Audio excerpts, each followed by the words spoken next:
نبی پاک نے فرمایا ہے تو اچھا پر تہجد میں نہیں اٹھتا، نفل نہیں پڑھتا۔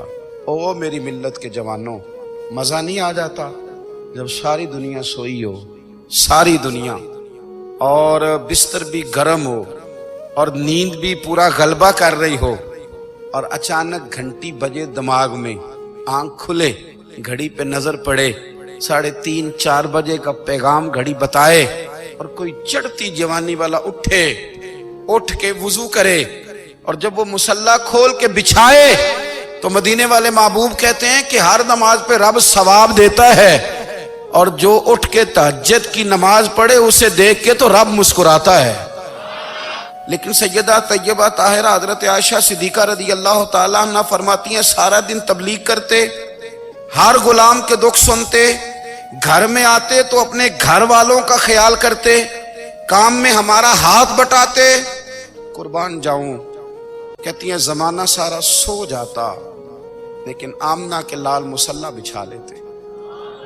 دنیا سو گئی، ساری سب سو گئے، جو خدام تھے، وہ جو غلام تھے، وہ سو گئے۔ صحیح مسلم نے لفظ ملیں گے، سیدہ پاک فرماتی ہیں او میرے نبی کے غلاموں، میں نے یہ رنگ بھی دیکھا ہے کہ حضور نے اتنا کھڑے رہے، اتنا قیام کیا، اتنا قیام کیا کہ مقدس پیروں میں ورم آ گئے، سوج گئے پیر، اتنے بڑے۔ دل پہ ہاتھ رکھ کے نہیں بتا سکتا کہ میرے کبھی نماز میں پیر سوج گئے، کوئی نہیں بتا سکتا۔ بچوں کی روٹی کماتے تھک گئے بات الگ ہے، ہم سیر کرنے گئے تو تھک گئے بات الگ ہے، لیکن عبادت میں یہ بھی تو مسلم شریف ہے نا، یہ بھی تو دین ہے نا، یہ بھی تو حضور کی سنت ہے، یہ بھی تو وہ چیز ہے جو کریم کی آنکھوں کی ٹھنڈک ہے۔ سیدہ فرماتی ہیں پیروں میں ورم آ گئے، اور ساری رات ہی حضور نے نماز پڑھی اور ایک ہی آیت بار بار دہرائی۔ مسجد نبوی میں بلال حبشی نے فجر کی اذان دے دی اور حضور ابھی مصلی پہ تھے، کریم فارغ ہوئے۔ میں نے عرض کی یا رسول اللہ صلی اللہ علیہ وسلم، آپ کے تو صدقے اللہ اگلے پچھلوں کے گناہ معاف کرے گا، تو آپ اتنی آہوزاری کیوں فرماتے ہیں؟ آپ تو شفیع ہیں، آپ تو انبیاء کے امام ہیں۔ تو حضور نے فرمایا عائشہ تم نے گنوایا ہے نا میرے اللہ کی مجھ پر کتنی رحمت ہے، افلا اکون عبدا شکورا، فرمایا اگر اس نے اتنی نعمتیں دی ہیں تو کیا میں اس کا شکر گزار بندہ نہ بنوں؟ میں شکر گزار بندہ نہ بنوں اس کا؟ پھر اگر اتنی نعمتیں اس نے دی ہیں، مجھے اتنا نوازا ہے، تو پھر میں اس کے سامنے سجدے نہ کروں؟ او میرے بھائی، بڑے قابل فخر لوگ ہیں ہم کہ ہم نبی پاک کے غلام ہیں، ہم قابل فخر ہیں کہ نبی کریم کے غلام ہیں۔ کیا کبھی اس غلامی کے شکرانے میں بھی 2 نفل پڑھے کہ یا اللہ تیرا شکر ہے تو نے ہمیں حضور کا غلام بنایا ہے؟ یاد رکھیں کہ اپنی روحانی زندگی کو آباد کریں، استغفار پڑھیں، تسبیحات کریں۔ حضرت عبداللہ ابن عمر رضی اللہ تعالیٰ عنہ حضرت عمر کے صاحبزادے، مکہ مکرمہ میں ان کی قبر ہے۔ حضرت عبداللہ ابن عمر کو نبی پاک نے فرمایا تھا راجل صالح، یہ نیک بندہ ہے، یہ متقی آدمی۔ حضرت عبداللہ ابن عمر رضی اللہ تعالیٰ عنہ سیدنا فاروق اعظم رضی اللہ تعالیٰ عنہ کے صاحبزادے ہیں، اور ان کی ہمشیرہ سیدہ حفصہ رضی اللہ تعالیٰ عنہ حضور کی زوجہ محترمہ۔ ایک دن اپنی ہمشیرہ سے کہنے لگے کہ نبی کریم صلی اللہ تعالیٰ علیہ وسلم گھر میں آئے نا، اور اگر حضور غم امت میں پریشان نہ ہوں، طبیعت کو حشاش بشاش دیکھو، تو ذرا پوچھنا تو صحیح حضور کا میرے بارے میں کیا خیال ہے، پوچھنا تو صحیح کہ کریم کی بارگاہ میں میرا کیا مقام ہے، میرے بارے میں حضور کیا فرماتے ہیں۔ اب بہن کو کام بتائے، اور بتائے بھی بھائی، اور پھر بہن وہ کام نہ کرے، یہ تاریخ میں ہوتا نہیں۔ حضرت عمر فاروق رضی اللہ تعالیٰ عنہ کی صاحبزادی ام المومنین رضی اللہ تعالیٰ عنہ فرماتی ہیں کہ میں تو بس منتظر تھی، انہوں نے تو کہا تھا نا کہ اگر تم حشاش بشاش دیکھو تو بات کرنا، لیکن حضور تشریف لائے، میری باری تھی، میرے گھر تشریف لائے، کھانا پیش کیا تو فوراً میں نے عرض کی حضور ایک بات پوچھنی تھی۔ تو حضور نے فرمایا پوچھئے۔ میں نے عرض کی حضور میرے بھائی عبداللہ ابن عمر کے بارے میں آپ کا کیا خیال ہے؟ نوجوانوں میری بات پہ غور کرنا، میرے بھائی کے بارے میں آپ کا کیا خیال ہے؟ تو نبی کریم صلی اللہ تعالیٰ علیہ وآلہ وسلم نے میری طرف دیکھا اور پھر حضور زیر لب تھوڑا مسکرائے، اور بریلی کے امام کہتے ہیں کہ حضور مسکرا دیتے تھے نا تو جو بڑا دکھی ہوتا تھا وہ بھی ہنس پڑتا تھا۔ اب سوال پیدا ہوتا تھا کہ پھر تو اس مسکراہٹ کے لیے انتظار کرنا پڑتا ہوگا کئی مہینے کہ حضور مسکرائیں تو رونے والے ہنسیں، تو اعلیٰ حضرت فرماتے نہیں، انتظار نہیں کرنا پڑتا، یہ مسکراتے رہنا تو حضور کی عادت ہے۔ جس کی تسکین سے روتے ہوئے ہنس پڑے اس تبسم کی عادت پہ لاکھوں سلام۔ یعنی یہ تو عادت ہے حضور کی مسکراتے رہنا، اس کے لیے انتظار نہیں کرنا پڑتا۔ بھائیو آپ خیال رکھیں گے، غور کریں گے، حضرت عبداللہ ابن عمر رضی اللہ تعالیٰ عنہ کے بارے میں پوچھا تو سیدہ فرماتی ہیں کہ نبی کریم صلی اللہ تعالیٰ علیہ وسلم نہ زیر لب مسکرائے اور فرمایا حفصہ تیرا بھائی ہے تو اچھا، لیکن میں نے سنا ہے کہ عشاء کی نماز پڑھتا ہے تو فجر تک سویا ہی رہتا ہے۔ او نوجوانوں، 10 بجے تک سونے کی بات نہیں ہوئی، 9 بجے تک سونے کی بات نہیں ہوئی، 11 بجے اٹھنے کی بات نہیں۔ حضور فرمانے لگے میں نے سنا ہے کہ عشاء کی نماز پڑھ کے سو جاتا ہے اور فجر تک سویا ہی رہتا ہے، اسے چاہیے کہ تہجد کے وقت اٹھا کرے، اللہ کی بارگاہ میں حاضر ہوا کرے، آہوزاری کرے، سجدے کرے، عبادت کرے۔ اٹھتا ہے اور فجر میں جا کے اٹھتا ہے۔ حضرت جناب حفصہ رضی اللہ تعالیٰ عنہ کہتی ہے میں نے جناب عبداللہ ابن عمر کو پیغام دیا اور میں نے کہا میرے جوان بھائی سن، نبی پاک نے فرمایا ہے تو اچھا پر تہجد میں نہیں اٹھتا، نفل نہیں پڑھتا۔ او میری ملت کے جوانوں، مزہ نہیں آ جاتا جب ساری دنیا سوئی ہو، ساری دنیا، اور بستر بھی گرم ہو اور نیند بھی پورا غلبہ کر رہی ہو، اور اچانک گھنٹی بجے دماغ میں، آنکھ کھلے، گھڑی پہ نظر پڑے، 3:30 4 بجے کا پیغام گھڑی بتائے، اور کوئی چڑھتی جوانی والا اٹھ کے وضو کرے، اور جب وہ مصلی کھول کے بچھائے تو مدینے والے محبوب کہتے ہیں کہ ہر نماز پہ رب ثواب دیتا ہے، اور جو اٹھ کے تہجد کی نماز پڑھے اسے دیکھ کے تو رب مسکراتا ہے، جو اس کی شان کے لائق ہے، جو اس کی شان کے لائق، وہ مسکراتا ہے، خوش ہوتا ہے کہ میرا بندہ تہجد میں اٹھ گیا، وہ مسکراتا ہے۔ کاش ہماری صبحیں کبھی اپنے مالک کے نام ہو جائیں، کاش کے صبحیں۔ حضرت ابو الحسن رحمۃ اللہ تعالی علیہ حضرت معاذ ابن جبل رضی اللہ تعالیٰ عنہ کے پاس بیٹھا کرتے تھے، فرماتے ہیں ان سے جو پیار بڑھا تو پھر میرا مصلی سے بھی بڑھ گیا۔ تابعی ہیں، فرماتے ہیں صحابی رسول سے محبت ہوئی تو ذکر سے بھی ہو گئی، پھر درود شریف سے بھی ہو گئی، محبت ان سے بڑھی تو پھر اللہ نے مسجد کا پیار بھی بڑھا دیا۔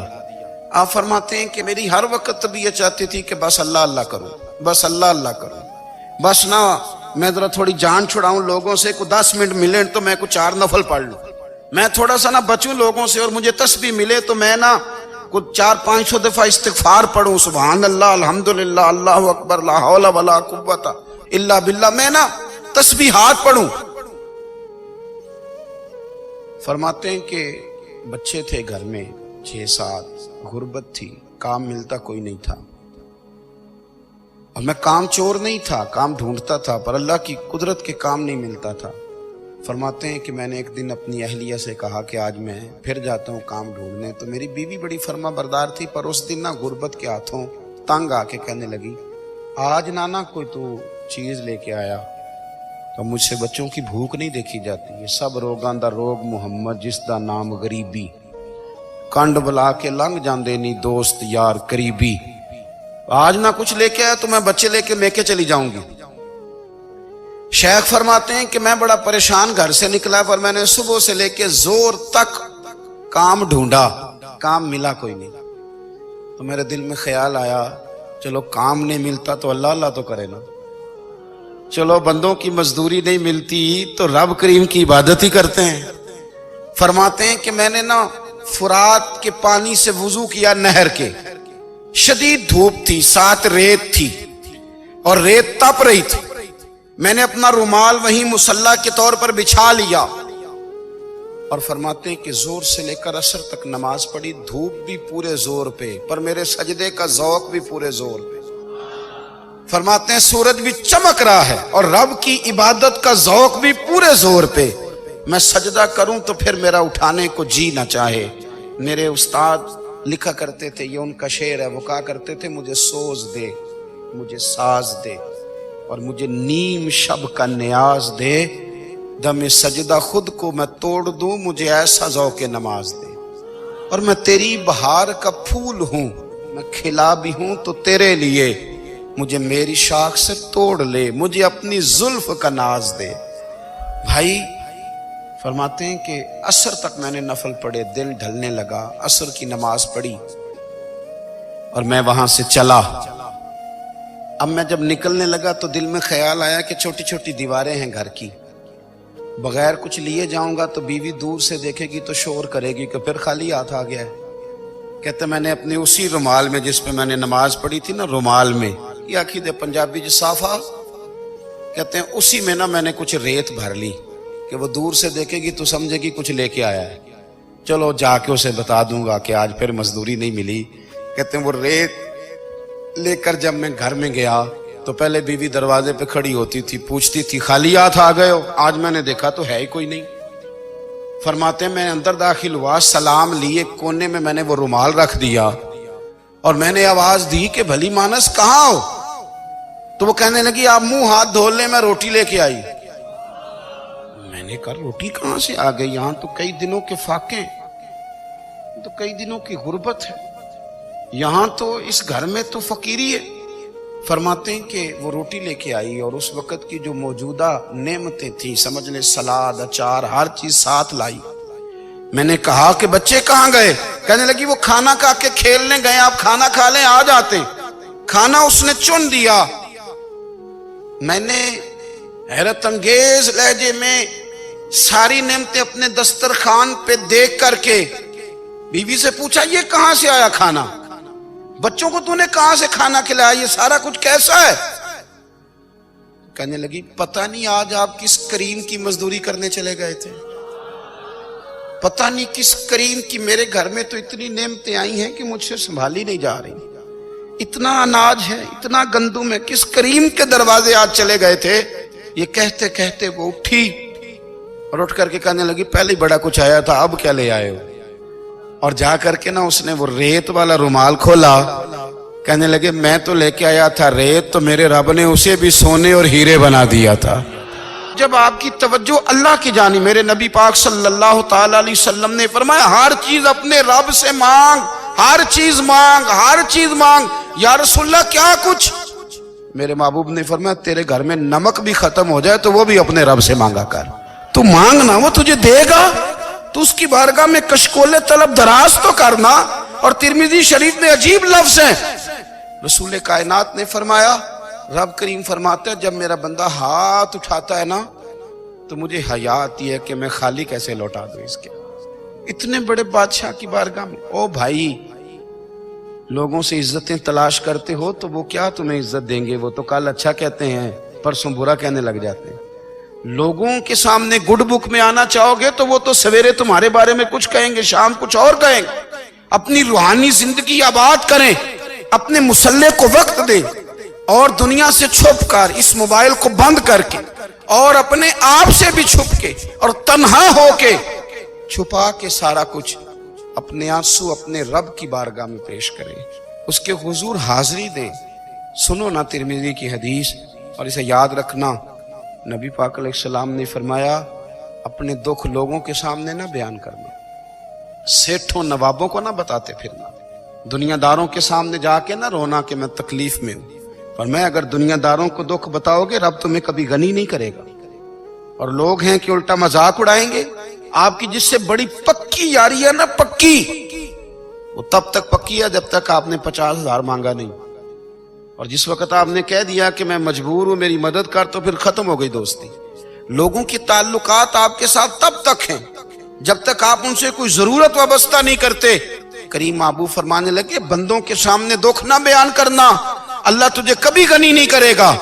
تو اپنے دکھ اپنے رب کو بتا، تو دعائیں مانگ، تو اس کی بارگاہ میں حاضر ہو، تو اس کے حضور عرض کر، فرمایا اپنے دکھ اپنے رب کو بتا، وہ جلدی کرے یا دیر سے کرے تجھے ساری دنیا سے بے نیاز کر دے گا، تجھے کسی کا محتاج نہیں رہنے دے گا۔ اپنے مسلح کو، اپنی دعاؤں، ایک بزرگ فرماتے ہیں میں نے دعا مانگنے کا طریقہ اپنی بیوی سے سیکھا، دعا مانگنے کا طریقہ اپنی، سیکھنے والے تو اپنے بچوں سے بھی سیکھ لیتے ہیں، سیکھنے والے تو ہر ایک سے سیکھتے ہیں۔ وہ کہتے ہیں میں نے دعا مانگنے کا سلیقہ اپنی بیوی سے سیکھا ہے۔ حضرت وہ کس طرح؟ فرمانے لگے میری بیوی نے نا مجھے کوئی کام بتایا، کچھ پیسوں کی ضرورت کے لیے کہا، تو میں نے اسے کہا کہ بھئی ابھی میرے پاس نہیں ہے، کچھ دنوں میں آتے ہیں تو میں دے دوں گا۔ عورتوں کی عادت ہوتی ہے وہ بار بار یاد کراتی ہیں، 2-4 دنوں کے بعد پھر اس نے کہا حضرت وہ میں نے کہا تھا کچھ پیسے، میں نے اسے کہا کہ ابھی میرے پاس نہیں ہے، کچھ دنوں میں ملتے ہیں تو میں تمہیں دے دوں گا۔ اس نے کچھ دنوں کے بعد پھر کہا حضور وہ میں نے کچھ پیسے کہے تھے۔ فرماتے میں نے ڈانٹ دیا، میں نے کہا کہ کیا تو روز مجھے شرمندہ کرتی ہے، کہا نا میرے پاس نہیں ہے، ہوں گے تو دے دوں گا، تو روز یاد کراتی ہے۔ فرماتے ہیں اس نے پہلے تو میری ڈانٹ کو سہا، پھر میرے سخت جملوں نے اس کی آنکھوں میں آنسو پیدا کر دیے، پھر اس نے اپنے آنچل میں اپنے اس دکھ کو سمیٹا، اور پھر اس نے ایک جملہ کہا تو میں رو پڑا، اور مجھے اپنے رب سے مانگنے کا طریقہ آ گیا۔ مجھے کہنے لگی حضرت جی آپ نے ڈانٹ دیا، میں نے سہ لیا، پر آپ ہی میرے شوہر ہیں، بتائیں نا آپ سے نہ کہوں تو میں کس سے جا کے کہوں۔ فرماتے ہیں میں رو پڑا، اور میں کھل کے رویا، اور میں تڑپ کے رویا، اور پھر میری سسکیاں بند گئیں، تو مجھے کہنے لگی آپ کو کیا ہوا؟ میں نے کہا مجھے بھی دعا مانگنی آ گئی ہے، جب میں اسے کہوں گا نا اللہ تو ہی میرا رب ہے، میں تجھ سے نہ کہوں تو میں کس سے جا کے کہوں؟ میں کیوں کسی بندے سے سوال کروں؟ میں کیوں کسی دنیا دار سے کہوں؟ میں تیرے بندوں کا، نیک بندوں کا وسیلہ لے کے، تیرے محبوب کی غلامی لے کے تیری بارگاہ میں آیا، تجھ سے نہ مانگوں تو کس سے مانگوں؟ سمجھ آ گئی ہے جب میں اس رنگ میں مانگوں گا تو پھر رب میرے اوپر بڑا ہی فضل فرمائے گا، وہ میرے اوپر بڑی رحمت کرے گا، وہ میرے لیے آسانیاں کرے گا۔ عزیز دوستو ہم اس طرح کرنے لگ گئے ہیں کہ ہم نے نا اپنے تعلقات پر اعتماد کرنا شروع کر دیا ہے۔ میرے تعلقات بہت ہیں، ہم نے اپنی دولت پر اعتماد کرنا شروع کر دیا ہے، میرے پاس دولت بہت ہے، ہم نے اپنے علم پر، اپنی شہرت پر اعتماد کرنا شروع کر دیا ہے کہ میرے پاس فلاں چیز بہت ہے۔ یاد رکھنا جب بے نیاز اپنی صفت بے نیازی دکھاتا ہے تو بڑی بڑی دولتوں والے مجبور نظر آتے ہیں۔ بھائیو جب انسان کا رشتہ اپنے مالک کے ساتھ ہوتا ہے پھر تو غم بھی کچھ نہیں کہتے، پریشانیاں بھی کچھ نہیں کہتی، پھر تو زندگی صبر والی، پھر تو زندگی توکل والی، پھر تو زندگی بھروسے والی، پھر انسان اپنے آپ کو رسوا نہیں کرتا، دنیا داروں سے امیدیں اس کی ختم ہو جاتی، امیدیں اللہ رسول سے لگا لیتا، مضبوط ہو جاتا ہے، مضبوط، طاقتور ہو جاتا ہے، خوددار ہو جاتا ہے، باوقار باعزت ہو جاتا ہے۔ حضرت بہلول دانا رحمت اللہ علیہ بیٹھے تھے تو ہارون رشید حج کر کے آ رہا تھا،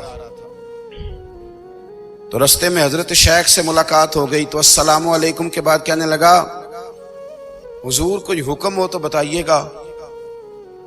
تو حضرت بہلول دانا فرمانے لگے تیرا رب کون ہے؟ اس نے کہا اللہ۔ تو فرمایا میرا کون ہے؟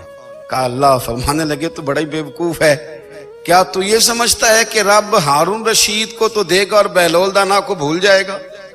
تیرا بھی وہی رب ہے، میرا بھی وہی رب ہے، اس نے اگر تجھے دے کے آزمایا ہے تو ہو سکتا ہے مجھے نہ دے کے آزما رہا ہو، جب اس کی حکمت کے تقاضے ہوں گے تو عطا کرے گا اور دے گا، تو جا اپنا کام کر۔ بھائی اپنی روحانی زندگی، اپنی عبادات، اپنے وظائف، اپنے روزمرہ کے معاملات، اپنی دعائیں، اپنا استغفار، دیکھو مشکل کام تو نہیں 2 رکوع ہیں سورہ واقعہ کے اگر رات کو پڑھ لی جائے تو۔ میں کس طرح یہ بات بیان کروں کہ تعویذ بانٹنا آسان ہے اور وظیفہ بتانا مشکل ہے۔ سارا دن تعویذ بانٹیں تو لوگ لینے کو تیار ہیں، اور اگر آپ وظیفہ بتائیں تو کہتے ہیں تو مشکل کام ہے۔ او خدا کے بندے، اگر آپ کا تعلق قرآن پاک کے ساتھ مضبوط ہو، قرآن پاک کے ساتھ اگر آپ کا رشتہ ہو، لوگ سفارشیں ڈھونڈتے ہیں نا دنیا میں، کوئی تعلق مل جائے تو میرا کام ہو جائے، دنیا میں اتنا مشکل معاملہ ہے، آخرت میں مجھے بتائیے گا کتنا مشکل معاملہ ہوگا۔ میرے نبی پاک صلی اللہ تعالی علیہ وسلم نے فرمایا جو لوگ سورہ ملک پڑھا کرتے تھے نا، سورہ ملک، یہ سورت ملک قیامت میں ان کی سفارش کرے گی، اور اس طرح کرے گی کہ کہے گی اے اللہ یہاں اس بندے کو جنت میں داخل کر دے یا مجھے قرآن پاک سے علیحدہ کر دے۔ تو رب فرمائے گا جا اس کا دامن تھام کے اسے جنت تک پہنچایا۔ آپ بات کو سمجھیں، جب آپ کے تعلقات اپنے معاملات کے ساتھ مضبوط ہوں گے، یہ نبی کریم نے وعدہ کیا ہے کہ تو سورت واقعہ پڑھ تیرے گھر میں فاقہ نہیں آئے۔ حضرت عبداللہ ابن مسعود رضی اللہ تعالیٰ عنہ بیمار تھے تو حضرت عثمان غنی رضی اللہ تعالیٰ عنہ تیمارداری کے لیے تشریف لے گئے اور جا کر کے کہا کہ آپ بڑے بیمار ہیں، آپ کی بیٹیاں زیادہ ہیں، میں چاہتا ہوں کہ خزانے میں سے کچھ مدد کروں۔ تو سیدنا عبداللہ ابن مسعود رضی اللہ تعالیٰ عنہ اٹھ کے بیٹھ گئے اور کہنے لگے امیر المومنین، اللہ آپ کو میری طرف سے، میری بیٹیوں کی طرف سے بہتر صلہ دے، میری بیٹیوں کو کسی خزانے کی ضرورت نہیں، میں نے انہیں خزانہ دے دیا ہے۔ کہا جناب آپ نے کون سا خزانہ دیا ہے، میں آپ کے مالی معاملات کو جانتا ہوں۔ تو فرمانے لگے امیر المومنین، میرے نبی کریم نے فرمایا ہے جو سورت واقعہ پڑھے اسے کبھی فاقہ نہیں آتا، میں نے بیٹیوں کو یاد کرا دی ہے، یہ خزانہ میں نے انہیں دے دیا ہے۔ وہ سارے والدین سنیں جو بیٹیوں کے لیے پریشان رہتے ہیں۔ حضرت عبداللہ ابن مسعود نصیحت کر رہے ہیں، فرمانے لگے میں نے سورت واقعہ یاد بھی کرا دی ہے، پڑھنے کی عادت بھی ڈال دی ہے۔ حضور نے فرمایا ہے جو سورت واقعہ پڑھے اسے فاقہ نہیں آتا۔ کہنے لگے چاند تو اپنی جگہ چھوڑ سکتا ہے، سورج گر سکتا ہے، تارے ٹوٹ سکتے ہیں، پر مدینے والے رسول کی بات غلط نہیں ہو سکتی۔